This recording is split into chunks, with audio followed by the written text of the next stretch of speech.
Welcome back. It looks like the commissioner is ready. With the first pick of the 2019 TV Studio Production Draft, the studio selects Haley Bradshaw, She's a strong choice. Hannah Campbell, What a great pick. Keelan Claiborne, Oh, that's a nice one. Sean Coleman, He's been waiting for this. Ava Cruchon, She's a great addition. Katie Gibbs, Good pick. Kaleigh Krimmel, Solid choice. Abby Peak, Oh, they'll go far with her. Kendall Sowerby, Can't go wrong with that one. Mackenzie Van Zee, Oh, she'll be great. Tristan Willis. Big moment for him. And that concludes the TV Studio Production Draft for 2019. You're watching Studio 22.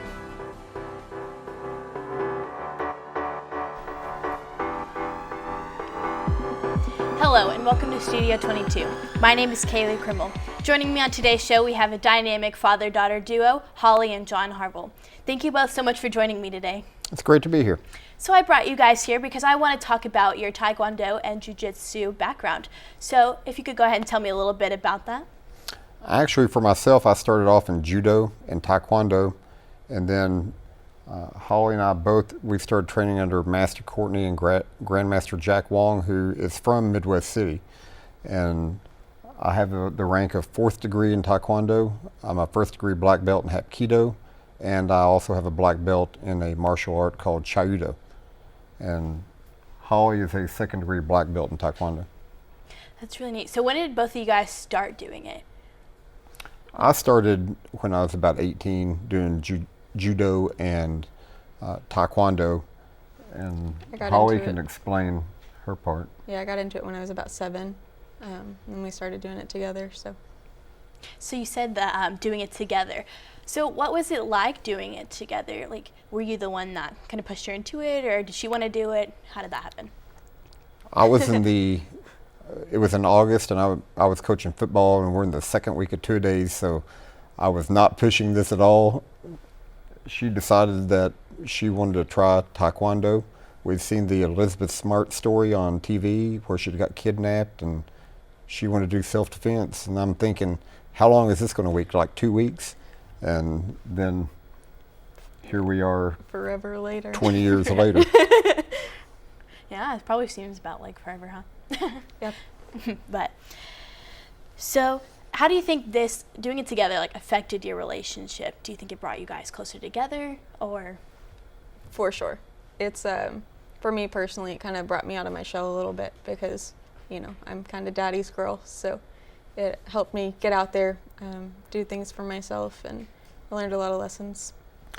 I think for me, being a dad, it gave us some bond that it's that one thing that we had together that you didn't have with the rest of the kids, and we had that bond of martial arts, and we still have that bond. That's still what keeps us together, and when we talk, and that's our thing. And I think it's important that any type of relationship of father-daughter, that you have something that you do together.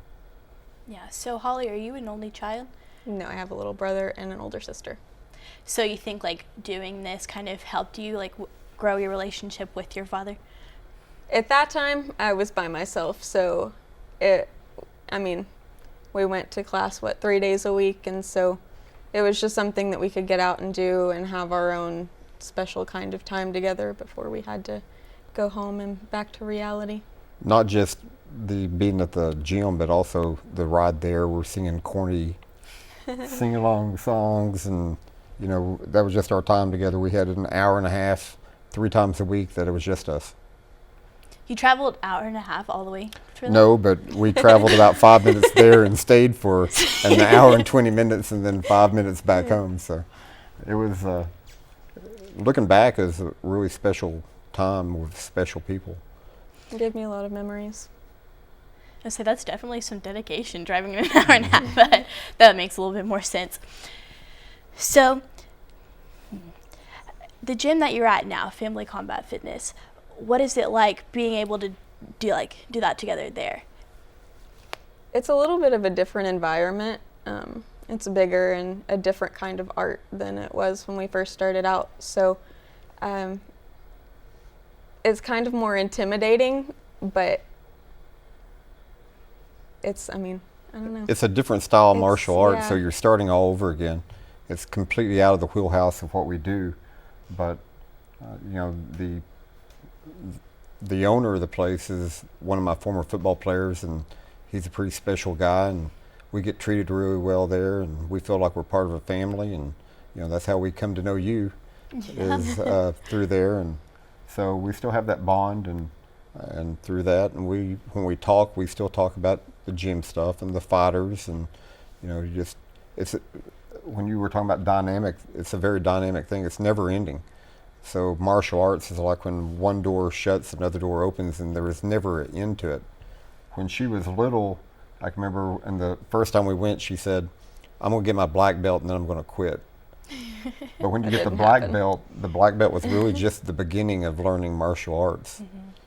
Especially now too, even with family combat, it's something that we get to do together, just us to go watch all of our teammates fight, and you know, travel to different states and areas and get to see them do what they love to do, and it just helps grow our bond in that way as well. Yes, you get to share other people's dreams now. Like Brian Foster's fighting Friday at noon, and you got DC Daniel Carey. He's going to get a Bellator fight, and so these guys are professional fighters, and so the dynamic that we had been in Taekwondo is completely different than what goes on at that gym. Right. That was one of my favorite things about it. But we're going to talk more about it after the break.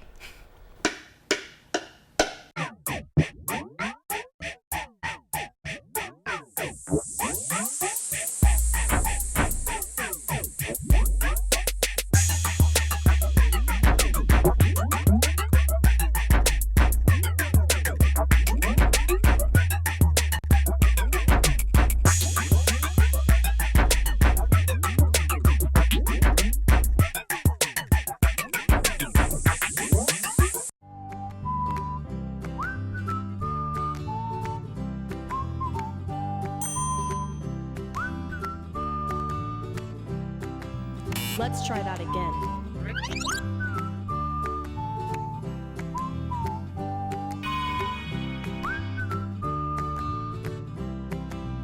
Keep Oklahoma beautiful. For more information, visit www.keepoklahomabeautiful.com.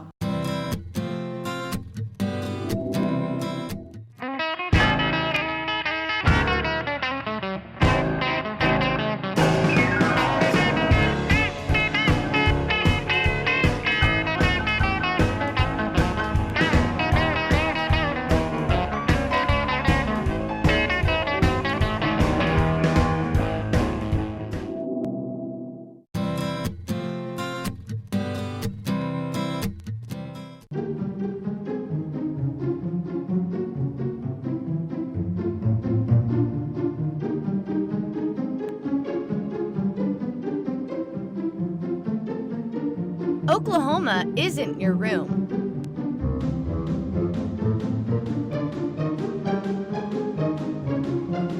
So don't trash it.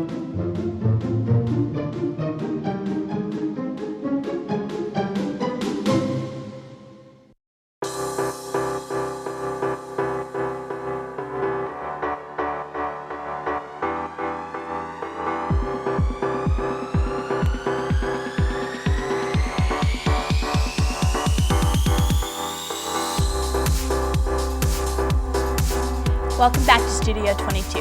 Before the break, we were talking about our instructors and how it was like, you know, bonding at the gym, but now I want to talk about the instructors specifically. So for you, what was it like having them and like their motivation and their influence in your life? It was immense for me, especially since I started at a young age. Master Courtney and Miss Becky, they both took me under their wings, and even though they were unsure about having a child in their, it was a lot. They're really influential in my life, and they were like a second family to me, and I'm really grateful to them and everything that they've been able to do for me. I believe that, you know, we've been very lucky in the instructors that we've had. Master Courtney and Miss Becky and Grandmaster Wong. They were very influential in keeping us there and making us feel part of a family. And where we train now, that's also the dynamic. You got Brian Foster, Kyron, Jay, and Kyle. Those guys have been very influential in creating a family atmosphere and top-notch instruction. I've never been with any martial arts instructor that wasn't an expert at what they were doing. We felt like that we got a better than anyone else by far training from both families that we've been a part of. I can agree to that 100%. Like you mentioned earlier, I actually trained with you guys at Family Combat, and having that family environment was really neat to me. And getting to learn from Brian, who was a UFC vet and is still fighting now, like in Poland and different places like that, was really neat. And getting to keep up with like each of the fighters and stuff. And having that family environment really was important to me. Obviously, like that's how I get to keep in touch with you guys. So what is your favorite part about that family environment, and what is it like in your life now? Everybody's always pushing me, and so if I don't show up, it's really important to me to have that kind of bond with the people that I train with, and just because it helps me be a better person, and it helps me get better at the art that we do. When Holly was about 8, she broke her first board, and that was the very first thing that I couldn't buy for or do for her. And I think martial arts is kind of that way. When that's something that you get to prove yourself every day. Not very many people have the chance to do that. And you get to walk in and test your skills against other people. And the cool thing about Family Combat is you get to go test your skills against pro fighters and then turn around watching them fight. And you feel like, there's a part of you in there with them. And so I think that's probably what's different about martial arts than any other type of recreational thing you could do, is that you actually get to test your abilities against someone else every day. That was one of the cool things too, like having someone to look up to that was such a big name, and it's still a big name. Like it's really neat to kind of have that like experience of it too, and especially when you pull moves on them that they didn't see coming, you just have that little satisfaction, like yeah, I did that. But one of the big things that they preach at Family is self-defense, especially with our ladies in that 430 class. They like to kind of keep us aware of our surroundings, and they've even brought instructors in for specifics helped you to be able to defend yourself. For me personally, it just gives you the confidence to not be scared, and I'm always aware of my environment. After being in martial arts, I never walk into a place where I don't look around and scope out the people and what's going on. And I think the biggest misconception about that is that you're trying not to fight. In self-defense, you don't want to fight. You're trying to avoid that, and so that's... even still being a young woman and going places by myself, and with all of the things that are happening in the world right now, it's a peace of mind to me to be able to go somewhere and know that I could defend myself, but I've never actually needed to do that. So it's really nice to have. I even have that coming here, and I don't train as much anymore because of now that I am in the city, but I still get to carry that with me, which I think is a really neat opportunity, and I would encourage anyone to do it. But we are going to go ahead and end here, and we will come back with some self-defense moves after the break.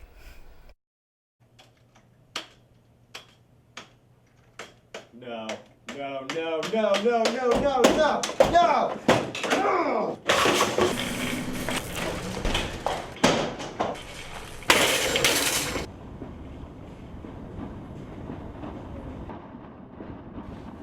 Just what do you think you are doing, Dave?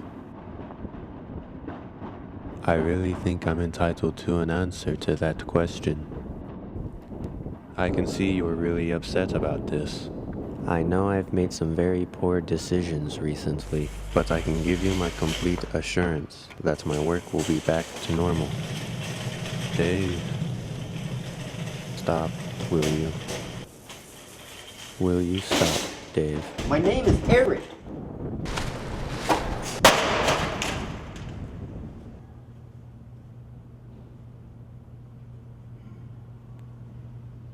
I don't work a 9 to 5, but I have a job to do. I don't wear a tie, but I still wear a suit in my court. My field of work is an average, and my time around the water cooler is limited. I work overtime, but the payoff is worth it. I don't work a 9 to 5, but I have a job to do. I'm an OCU athlete. I'm an OCU athlete. I'm an OCU athlete. I'm an OCU athlete.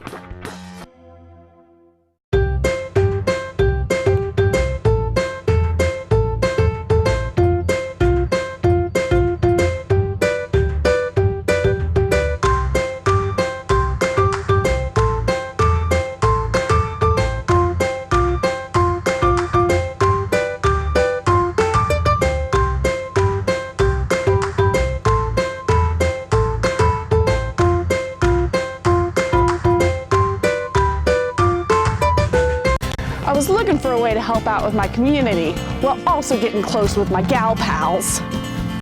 I've been looking for an addition in my life that can make things more lively. I wanted a companion to curl up with at night. That's why we adopted these guys. Research shows that women love cute little things. So what's wrong with you? Get a guy who's guaranteed to stay.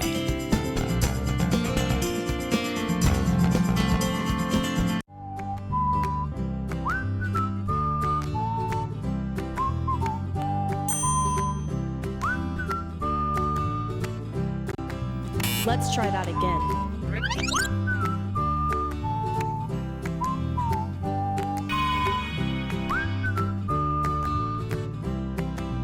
Keep Oklahoma beautiful. For more information, visit www.keepoklahomabeautiful.com. This is my city. This is where I learn, play, work, eat. This is my city.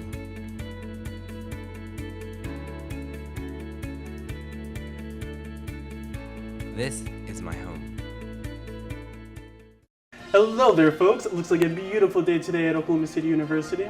On the north side, we have a 100% chance of support and hard work as the sports teams make some wins. And on the east side of campus, there's a front of beautiful music and performances coming in, so you can look forward to that.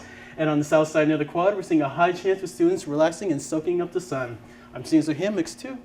And on the west side is getting a strong breeze of Z's. Students in dorms catching up on some sleep after some schoolwork. I'm Cameron Kaleigh. Enjoy the OCU weather.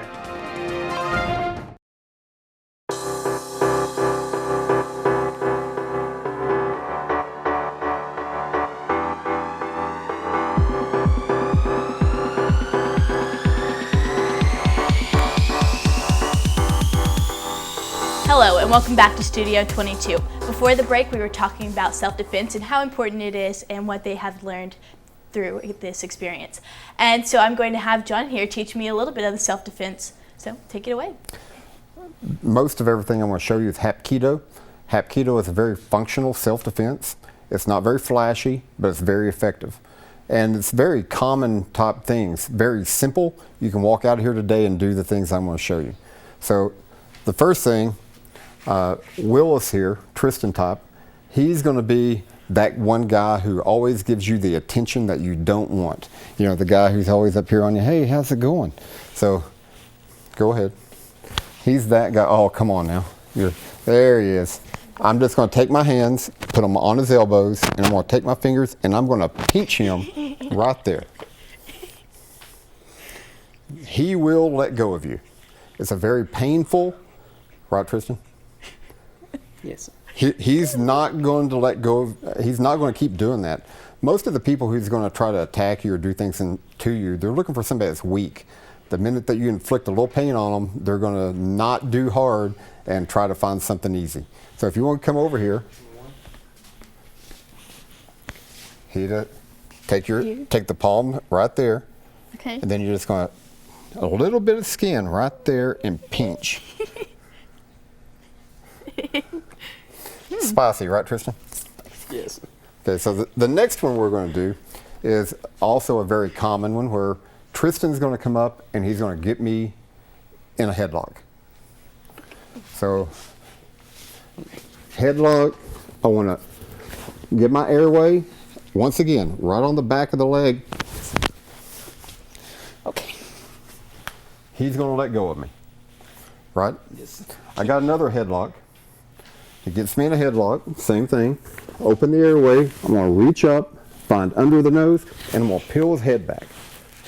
You okay? Yeah. On that one, I'd go ahead and take him all the way to the ground. That does not feel good. So we're going to do where somebody would reach out. You want to try that one? I don't think so. You sure? We're going to reach out, and we call this a cross grab. He's just going to reach out, and he's going to grab hold of my hand. How so? Like Yeah, it's right here. Like, I'm going to try to pull you into a car.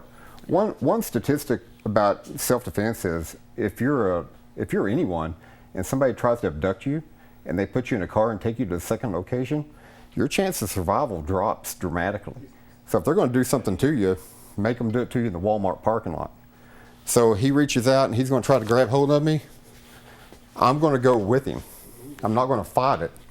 Grab hold of his hand, turn it over, and just drop him down. You good? Yeah. Very painful. That will break his arm. You take it there, I just drop my body, it'll snap his wrist. Very effective. If I'm a lady or a guy, and a big guy like this gets up on me, I always want to keep my hands in close. Go ahead, he's in here. I'm trying to keep him off of me. At this point, you can do all kinds of things. Reach up and grab over his ear. Your ear will pull off, and in Hapkido, we would go ahead and just yank that off. If it's a life or death situation, it's simple. Those are simple things. Eyes up under the nose. While ago when I had him under the nose, your eyes start watering like they are now. Your ear, same thing, eyes start watering like they are now. He comes in close, let's say he gets a bear hug on me. Right behind his ears right here, I can put my thumbs. He's going to let go of you. I don't care how big you are. You can be a small person, and they are going to let go of you. Would you agree? Yes. Let's say that he has my arms under. Same thing. About the fourth rib right here. Take your fingers, and he'll let go. You can be a very small person and do that. If you'll come in, I'll let you demonstrate behind the ear. Okay. He gets under your arms. You're going to take your thumbs, place them right here behind his ears. You can even do your fingers. And just take them and push in. You're having fun. No. You want to try it? Yeah. Right here's your fingers. Right there. Here? Your thumbs. Take your thumbs and just push in. Or you could do this. Remember under the nose? He has me. We'll come up under his nose and just peel his head back. That one sounds painful. These are all very effective techniques. It doesn't take a strong person to do them. It doesn't matter how big this guy is. Pain is pain. Absolutely. The behind the ear one is very effective. The under the nose, very effective. The eyes, if you just want to get nasty, just poke the eyes. He can't do nothing with you. Your hands are up above. Pull his ears. So if you find yourself in where you feel like you're fighting for your life, then those are things I'd want to do. If you just have like an uncle at home or somebody in your family that you don't really want to hurt, then we have things in Hapkido where we would reach across and you're just locking the wrist out. And I can control this person at that point. Or you can grab hold of their fingers and you can control them by their fingers. So, I just want to avoid the fight. You did a great job. Thank you. See, I don't want to fight him, but I can control him.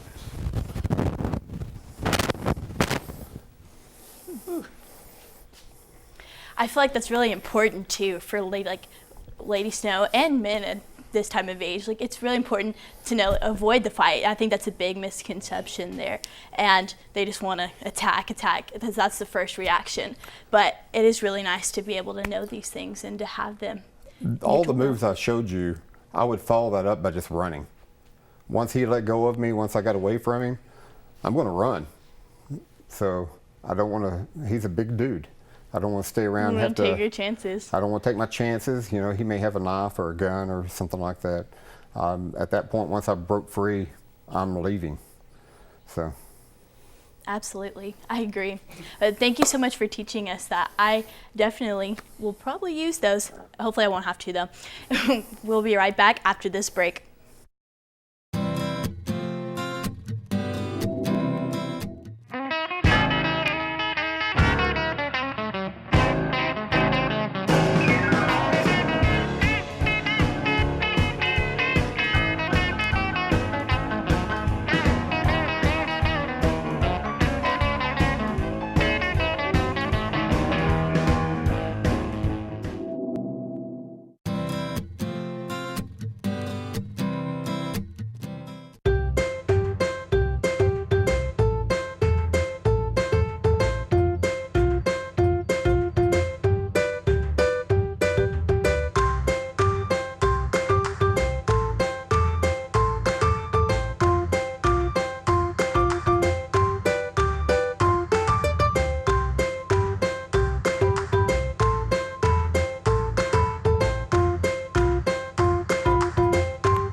There are plenty of teams in every sport that have great players and never win titles. Most of the time, those players aren't willing to sacrifice for the greater good of the team. One thing I believe to the fullest is that if you think and achieve as a team, the individual accolades will take care of themselves. Talent wins games, but teamwork and intelligence wins championships.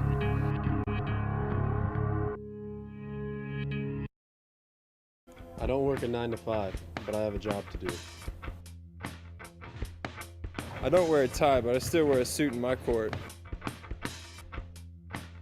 My field of work is an average, and my time around the water cooler is limited. I work overtime, but the payoff is worth it. I don't work a 9 to 5, but I have a job to do. I'm an OCU athlete. I'm an OCU athlete. I'm an OCU athlete. I'm an OCU athlete.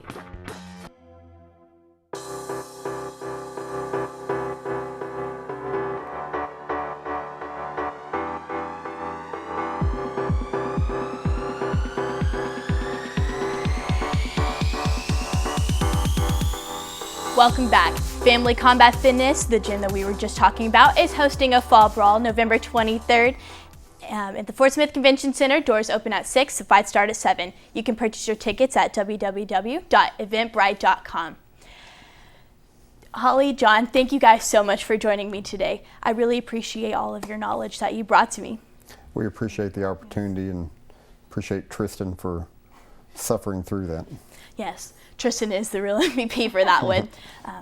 But I wish you guys all the best, and thank you so much for joining us here at Studio 22.